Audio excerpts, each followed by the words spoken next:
Salut à tous et bienvenue sur notre chaîne dédiée au Real Madrid. N'hésitez pas à lâcher un petit pouce bleu.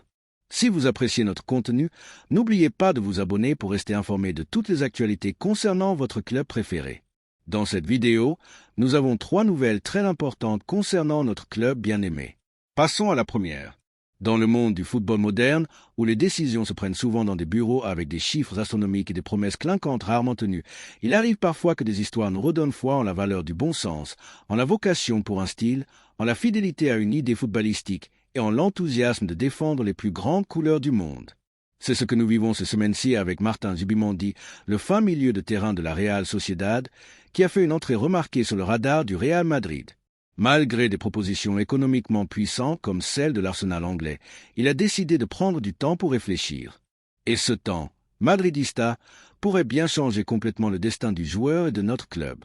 Car lorsqu'un footballeur, qui a toute l'Europe à ses pieds, décide de s'arrêter, de réfléchir et d'écouter le Real Madrid, ce qui fait n'est pas seulement une pause, mais une déclaration de principe. Il dit que tout dans sa carrière n'est pas régi par l'argent, que ce n'est pas seulement la Première Ligue et les lumières de Londres qui le séduisent, mais qu'il comprend ce que représente jouer au Santiago Bernabéu, ce que signifie faire partie d'une institution qui ne recrute pas pour recruter, qui construit des projets, qui prend soin du talent national et qui, surtout, exige le maximum chaque jour, chaque minute et chaque jeu. Zubimendi, qui a été l'un des moteurs du milieu de terrain de la Real Sociedad, est un footballeur qui représente ce que tant de madridistas admiront, la discipline tactique, le sens du sacrifice, la connaissance du jeu, l'humilité en dehors du terrain et la hiérarchie silencieuse à l'intérieur. Il n'a pas besoin de faire des gestes grandiloquents pour se distinguer. Il lui suffit de bien se positionner, de récupérer proprement, d'initier la sortie avec calme, de distribuer avec critère et d'ordonner le chaos dans les matchs de haute intensité. Des joueurs comme lui ne sont pas légion. Des joueurs comme lui n'apparaissent pas chaque année. C'est pourquoi, lorsqu'un d'eux est disponible, le Real Madrid ne peut pas rester les bras croisés. La presse anglaise donnait déjà pour acquis son transfert à l'Arsenal. On parlait de clauses, de salaires, de numéros. À Londres, ils étaient convaincus que l'affaire serait bouclée en quelques jours. Cependant, l'histoire a pris un tournant inattendu. Zubimendi a demandé du temps. Il n'a pas voulu se précipiter. Selon des sources proches de l'entourage du joueur, ce temps a été demandé pour évaluer attentivement la proposition du Real Madrid qui est arrivée au bon moment. C'est alors que le milieu de terrain a senti que sa carrière pouvait prendre une autre direction. Une direction blanche, une direction vers l'histoire, vers l'héritage, vers l'élite réelle du football européen. Le fait que Zubimendi donne la priorité à cette option, malgré les offres anglaises qui multiplient son salaire actuel, en dit long sur lui.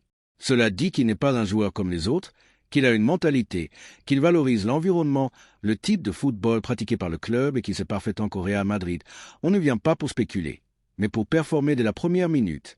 Et cela, pour nous, est essentiel, car nous ne voulons pas de footballeurs qui viennent par inertie, mais par conviction, qui comprennent ce que signifie enfiler ce maillot, qui comprennent la responsabilité que cela implique, qui respectent le blason et qui sont prêts à se gagner une place par le travail et l'humilité.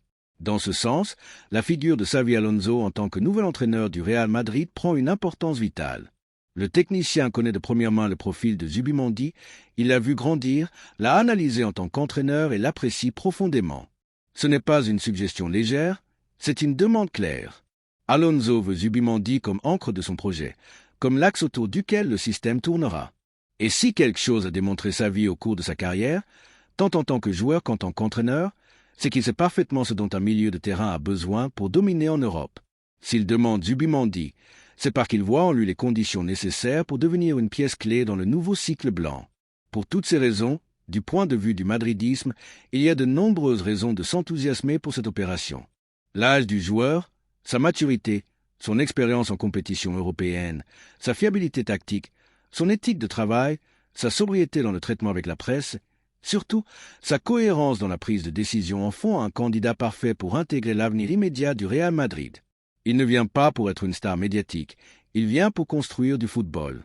Et cela, dans ce club, vaut plus que n'importe quel slogan marketing.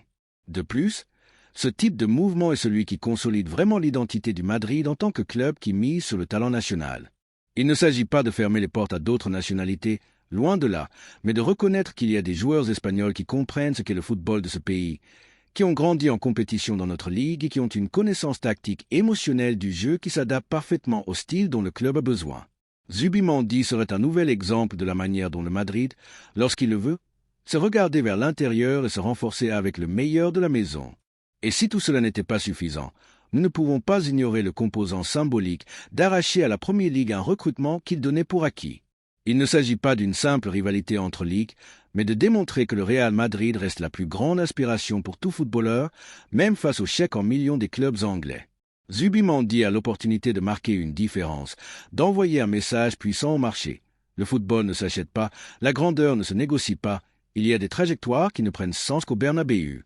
Madridista, la situation est en suspens, mais le vent commence à souffler en notre faveur. Zubimendi n'a rien conclu avec personne, il n'a rien signé, il n'a pas donné son accord définitif aux Anglais. Et cela, en ce moment, est une opportunité en or, une opportunité pour agir avec intelligence, avec décision, avec le respect que mérite la Real Sociedad, mais avec la fermeté qui caractérise le plus grand club de tous les temps. Si le joueur attend le Madrid doit répondre. Et nous, en tant que supporters, devons soutenir ce type de décision courageuse, cohérente et alignée sur les valeurs qui ont fait du club une légende vivante. Alors, Madridista, que pensez-vous de la possibilité de voir Martin Zubimendi en blanc? Pensez-vous qu'il soit le profil idéal pour diriger le milieu de terrain dans les années à venir? Êtes-vous d'accord pour que le club mise sur ce type de footballeur sérieux, engagé, avec une trajectoire nationale et une fin de grandir dans la meilleure équipe du monde? Personnellement, j'en suis convaincu. Son recrutement serait une bénédiction. Et s'il se concrétise finalement, je n'ai aucun doute que Zubimendi saura honorer chaque minute avec notre maillot, car certains naissent pour le football et d'autres naissent pour jouer au Real Madrid. La deuxième nouvelle concerne une autre décision importante au sein du club. Au milieu d'un marché des transferts qui commence à s'agiter avec des rumeurs, des offres et des mouvements stratégiques, une nouvelle a émergé et a attiré l'attention du madridisme en raison de son importance. Jack Grealish a été offert au Real Madrid par ses propres représentants, mais le club blanc, fidèle à sa philosophie et à sa vision sportive, a catégoriquement rejeté toute négociation. Cette décision, prise avec fermeté par le président Florentino Pérez, montre une fois de plus qu'au Santiago Bernabéu, on n'achète pas de la fumée, ni des noms sans projet, ni des carrières à relancer. Au Real Madrid, on recrute du talent, de la faim, de l'avenir et une mentalité gagnante. Et Jack Grealish, malgré sa renommée en Premier League, ne correspond ni sur le plan sportif ni sur le plan institutionnel. Les agents du footballeur britannique, conscients que son cycle au Manchester City est entré dans une phase d'usure évidente, ont commencé à se tourner vers les grands clubs européens à la recherche d'une issue pour leurs clients. Grealish, qui est arrivé à City comme l'un des transferts les plus chers de l'histoire du football anglais pour un montant dépassant les 100 millions d'euros, n'a pas réussi à devenir un joueur déterminant à l'Etihad Stadium. Ses performances ont été intermittentes, son impact plus médiatique que footballistique, et son rôle dans l'équipe a diminué saison après saison. Face à ce panorama, ses représentants ont décidé de l'offrir au Real Madrid, espérant que l'aura du Bernabéu pourrait être le salut de sa carrière. Mais à Chamartin, la réponse a été immédiate, non merci. On n'a même pas ouvert la porte à une négociation. On n'a pas envisagé l'option d'un prêt ni une réduction des conditions économiques. Le Real Madrid, avec une totale conviction, a décliné la possibilité d'incorporer Grealish à son effectif. La raison? La cohérence, la planification et le respect d'une identité sportive qui s'est renforcée au fil des ans. Au club blanc, il n'y a pas de place pour les expériences ni pour les recrutements qui représentent davantage une stratégie commerciale qu'un véritable renforcement. Car ici, dans le club le plus titré du monde, les joueurs ne viennent pas pour se racheter, ils viennent pour faire l'histoire. Selon des sources proches du club, l'opération proposée par les agents de Grealish était un prêt pour une saison avec une option d'achat obligatoire de 80 millions d'euros, une somme exorbitante pour un joueur qui n'est pas à son meilleur niveau et ne représente pas un profil prioritaire pour le projet sportif du Madrid. De plus, il s'agissait d'une formule qui pourrait être tentante pour d'autres institutions, mais pas à Val-de-Bas, où chaque investissement est étudié en détail, chaque mouvement est analysé avec froideur et le blason pèse plus que n'importe quel nom. Il est évident que le Newcastle United, qui s'est également intéressé à Grealish, est à une autre étape de son évolution en tant que club. Après avoir conquis la Carabao Cup et cherché à se consolider parmi les 4 premiers de la Premier League, ils ont besoin de non-titulaires et de joueurs expérimentés pour aider à cimenter un projet encore en construction. Pour eux, recruter Grealish peut avoir du sens, même si cela implique un risque économique élevé. Mais le Real Madrid n'a pas besoin de recruter par nécessité, ni par marketing, ni par pression médiatique. Le Madrid recrute quand il veut, qui il veut, et parce qu'il comprend que ce joueur va apporter une performance immédiate et soutenue.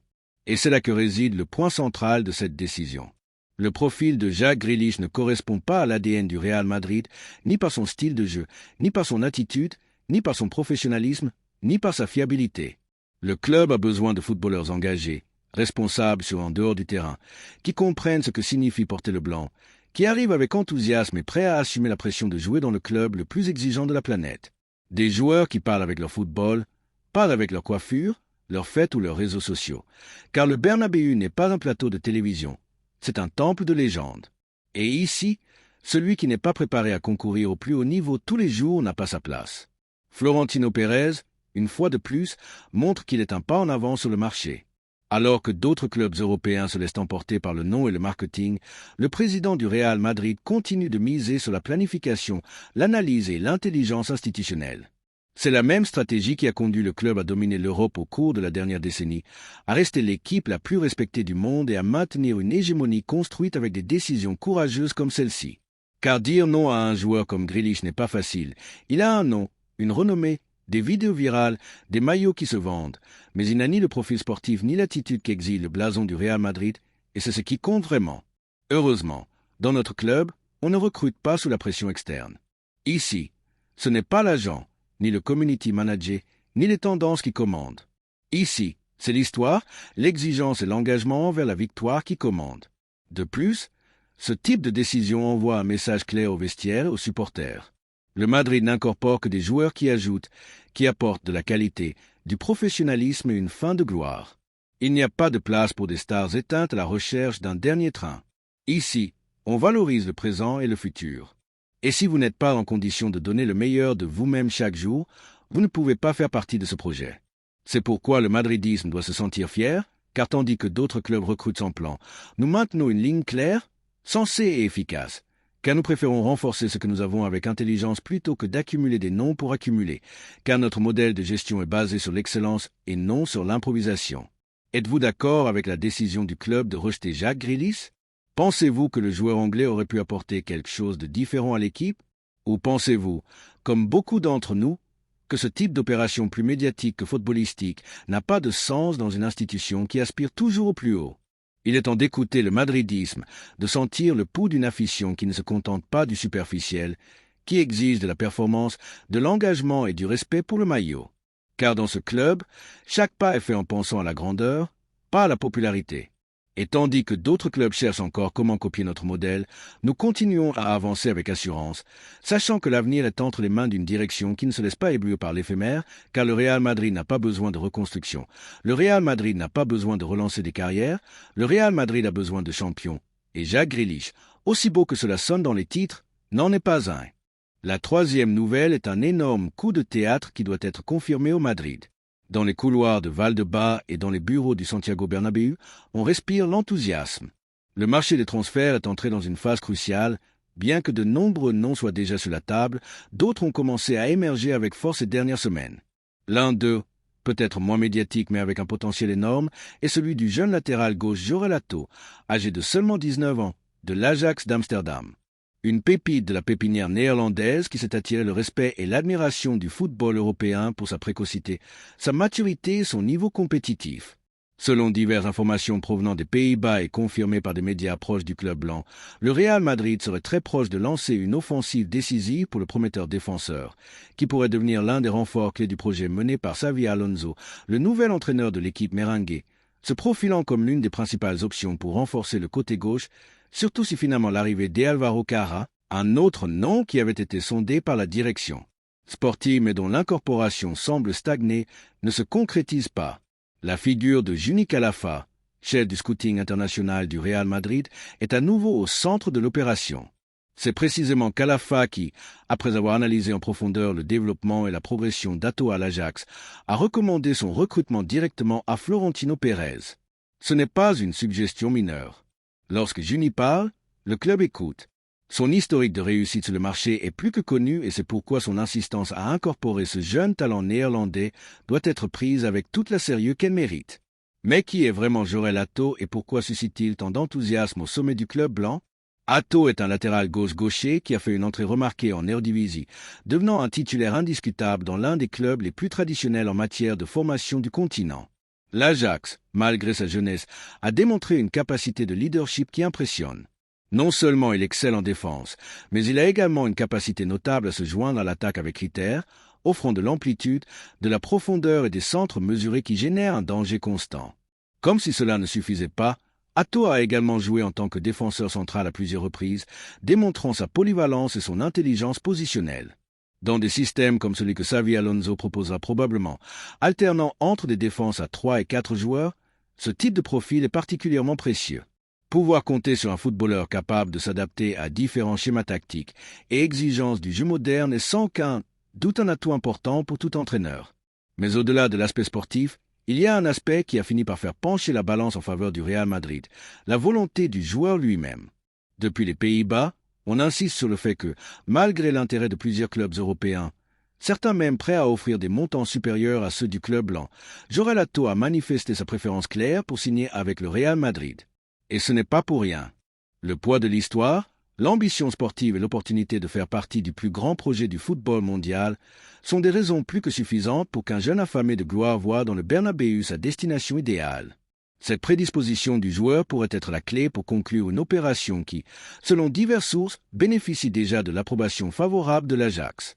Le club néerlandais, qui ne traverse pas sa meilleure période financière ni sportive, verrait d'un bon œil une offre raisonnable du Real Madrid, surtout si elle a le consentement d'Atto. Ce ne serait pas une vente forcée ni un départ traumatique, mais une opportunité en or tant pour le joueur que pour le club d'Amsterdam. Du point de vue madrilène, le possible recrutement de Jorel Atto est une preuve de plus que la planification sportive du club continue de miser sur le jeune talent, l'avenir et une structure solide à long terme. Il ne s'agit pas de chercher des rustines ni des solutions temporaires. Il s'agit de construire une équipe compétitive, durable, ambitieuse et affamée. Une équipe où chaque recrutement a un sens, où chaque nom répond à une analyse approfondie et à un plan de développement qui commence à la pépinière et culmine dans l'équipe première. Jorel Atto, avec seulement 19 ans, s'intègre parfaitement dans cette philosophie. Il n'est pas seulement un latéral gauche prometteur, c'est un joueur avec du caractère, une mentalité gagnante, la discipline nécessaire pour s'adapter à l'exigence du plus grand club du monde. L'arrivée de Xavi Alonso sur le banc du Real Madrid joue également un rôle important dans ce possible recrutement. Le technicien de Tolosa, qui connaît bien le football néerlandais grâce à son expérience en tant que joueur et à sa vision tactique, a donné son feu vert à l'incorporation du jeune latéral. Selon des sources proches du staff technique, Xavi voit en Atto un profil idéal pour renforcer le côté gauche avec l'énergie nécessaire pour assumer des responsabilités dès le premier jour et avec l'humilité pour apprendre et évoluer au sein de l'équipe. Sa capacité d'adaptation et sa marge de progression sont deux facteurs qui enthousiasment le nouveau technicien, qui a clairement en tête que le côté gauche a besoin d'une impulsion fraîche et durable. Dans ce contexte, la question pour le madridisme est claire. Que pensez-vous de la possible arrivée de Jorel Atto? Pensez-vous qu'il soit le bon recrutement pour le côté gauche? Êtes-vous enthousiasmé à l'idée de voir le club continuer à miser sur des jeunes affamés ambitieux? Personnellement, je pense que ce recrutement serait un coup de maître, non seulement pour ce qu'Atto peut apporter immédiatement, mais aussi pour ce qu'il peut représenter à l'avenir. C'est un profil rare sur le marché, avec une combinaison de jeunesse, de talent, de personnalité et d'engagement qui s'intègre parfaitement au Real Madrid. Sa préférence pour notre club, sa maturité pour affronter de nouveaux défis et sa détermination à progresser professionnellement sont des qualités que nous devons valoriser et exploiter. Conclure son recrutement serait un coup d'éclat sur le marché. Ce serait une nouvelle preuve que le Real Madrid ne se contente pas de rivaliser avec les meilleurs du monde, mais qu'il les devance également. Alors que d'autres clubs attendent que les jeunes promesses explosent pour se lancer à leur poursuite avec des chéquiers en main, nous misons avant, détectons avant et, surtout, convainquons avant. Car porter le blanc ne se résume pas à l'argent, mais à comprendre ce que représente ce maillot. En définitive, le nom de Jorel Atto peut ne pas résonner aussi fort que d'autres sur le marché.